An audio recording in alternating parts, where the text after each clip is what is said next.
বাংলাদেশে girls guide অ্যাসোসিয়েশনের জাতীয় কার্যনির্বাহী কমিটির সর্বসম্মত সিদ্ধান্ত ব্যতীত বিশেষ গোপনীয়তার মাধ্যমে মঙ্গলবার ১৭তম জাতীয় রেঞ্জার কাউন্সিল অধিবেশন ও নির্বাচনের আয়োজন করা হয়েছে। জাতীয় কমিটিতে ১৬ বছর ধরে বৈষম্যের শিকার সদস্যরা একতরফা ও পাতানো নির্বাচন বন্ধের দাবি জানিয়েছেন। আমাদের এই বিগত সরকারের আমলে যে দুটো কমিটি, জাতীয় কার্যনির্বাহী কমিটি হয়েছে, দুটো কমিটি ছিল একেবারে কক্ষিগত কমিটি, পকেট কমিটি যেটাকে বলে।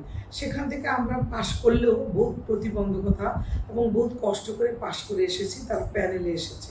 তো সেই ক্ষেত্রে বর্তমানে জাতীয় কমিশনার কাজী জেবুন্নেসা তার কমিটিটাকে তার নিজের মতো করে বিধিহীনভাবে তৈরি করেছে, অনেক বিধিহীন সদস্য ভুক্ত করেছে এবং ওনাদেরকে নিয়ে কাজ করেছে। সেক্ষেত্রে এ পর্যন্ত এই গত ৮ বছর ২০১৮ থেকে এ পর্যন্ত যত কিছু সিদ্ধান্ত হয়েছে ইসি কমিটিতে কোনো ধরনের অনুমোদন হয়নি এবং উনি আগে কাজ করে পরে অনুমোদন করিয়েছে এবং উনি কাউকে, বিশেষ করে আমাকে এবং আমাদের মতো কিছু লোককে সত্য কথা বললে উনি তা বলতে দেন না এবং উনি সেখানে অনেক আমাদেরকে আমাদেরকে অনেক এক ধরনের মানসিক টর্চার করেন। তো সেক্ষেত্রে এই যে এই রেঞ্জার কাউন্সিল অধিবেশন, সেই রেঞ্জার কাউন্সিল অধিবেশনটা আমরা কিন্তু রেঞ্জার কাউন্সিল যে কমিটিটা আমরা কেউই কিছু জানি না, হঠাৎ করে আমাদের একটা রাজধানী অঞ্চল আছে, উনি ডাকলো, মিটিং করলো, বললো যে এই কয়জন যাবে। আমি বললাম যে রাজধানীতে বেশি দিবেন, কারণ রাজধানীর সংখ্যা বেশি এবং শ্রেষ্ঠ বিদ্যাপীঠ, তাছাড়া ডাকসুর ইলেকশন আছে।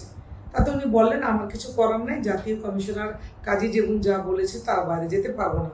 আঞ্চলিক কমিশনার বললেন।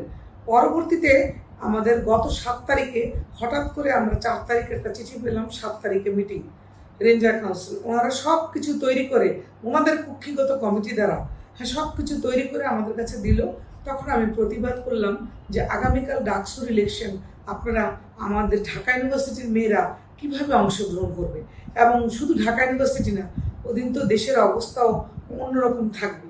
তো সেই ক্ষেত্রে একই দিনে ফেলানো, এবং এই মাসে উনি 3টি গুরুত্বপূর্ণ জিনিস ফেলেছে এবং অনুষ্ঠান করছে, এবং তার মধ্যে উনি গাইড ক্যাম্পও করবে, বারুইপাড়া, সব কিছুই করেছে। তো আগামীকালের এই ডাকসুর সাথে এই রেঞ্জার কাউন্সিল, ওনাদের রেঞ্জার কাউন্সিলটাও ওনাদের পকেট কমিটি, এখানে ওনারা শিক্ষা প্রতিষ্ঠান ভিত্তিক কোনো শিক্ষার্থীদের স্থান দেয় না। অভিযোগ রয়েছে ফ্যাসিস্ট আওয়ামী লীগের বিশ্বস্ত দোসর কাজী জেবুন্নেসা বেগম ২০২৩ সালে পাতানো নির্বাচনের মাধ্যমে ন্যাশনাল কাউন্সিলর হিসেবে নির্বাচিত হন। তিনি ক্ষমতা গ্রহণের পর থেকে ক্ষমতা অপব্যবহার করে একটি একনায়কতান্ত্রিক শাসন প্রতিষ্ঠা করেছেন গার্লস গাইড অ্যাসোসিয়েশনে। ক্ষমতাকে পাকাপোক্ত করতে ৯ সেপ্টেম্বর ডাকসু নির্বাচনের দিন খুবই গোপনীয়তার সাথে তার অনুগত নির্বাচন কমিশন গঠন ও সারা দেশ হতে তার বিশেষ অনুগত ও পোষ্যদের বাছাই করে ভোটার তালিকা প্রস্তুতপূর্বক একটি পরিকল্পিতভাবে পাতানো নির্বাচন আয়োজন সম্পন্ন করেছে। এই ডেটটা কিভাবে আসছে সেটা হলো আমাদেরকে চিঠি লিখে জানানো হয়েছে যে একটা মিটিং হবে, আপনারা আসেন। সাধারণত আমাদের এক্সিকিউটিভ কমিটি আছে একটা, জাতীয় কার্যনির্বাহী কমিটি, সেটাতে মোটামুটি 3 মাস পর পর আমাদের মিটিং হয় এবং সেই মিটিংগুলোর মাধ্যমে আমরা নতুন সিদ্ধান্তগুলো নেই এবং পুরনো কোনো সিদ্ধান্ত থাকলে সেটাকে আমরা সমর্থন করি, অনুমোদন করি, আর নতুন কোনো সিদ্ধান্ত নিই। তো আমাদের যে লাস্ট কার্যনির্বাহী কমিটির মিটিং সেটা হয়েছে জুন মাসের 28 তারিখে। তো তখন এই ধরনের কোনো সিদ্ধান্ত হয় নাই, এটা আমরা কোনো পাই নাই। আমরা চিঠির মাধ্যমে আমরা যারা কার্যনির্বাহী কমিটির সদস্য তাও সবাইকে জানানো হয় নাই, যাদেরকে কোনো একটা কমিটিতে মেম্বার হিসেবে রাখা হয়েছে। যেমন এটা হলো এই সেপ্টেম্বর মাসে আমাদের একটা দ্বিতীয় প্রোগ্রাম, এবং ঘটনাক্রমে আমরা জানতে পারলাম যে আমাদের 3টা অনুষ্ঠান হচ্ছে।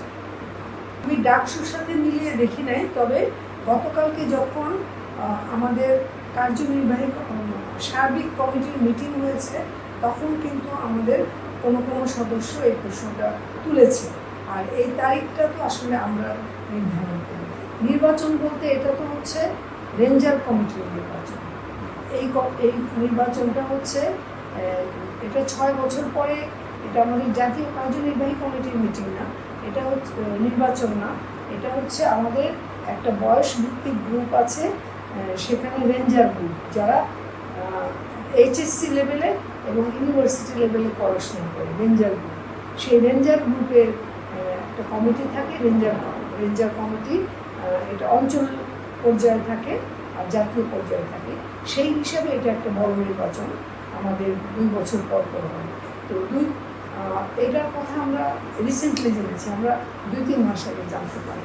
কাজী জেবুন্নেসা বেগমের কাছে জাতীয় রেঞ্জার নির্বাচন আয়োজনের জন্য জাতীয় কার্যনির্বাহী কমিটির সর্বসম্মত সিদ্ধান্তের কার্যবিবরণী দেখতে চাইলে নানা গড়িমসি করে তিনি দেখাতে ব্যর্থ হন। তিনি তার বিরুদ্ধে আনীত সকল অভিযোগ অস্বীকার করেন।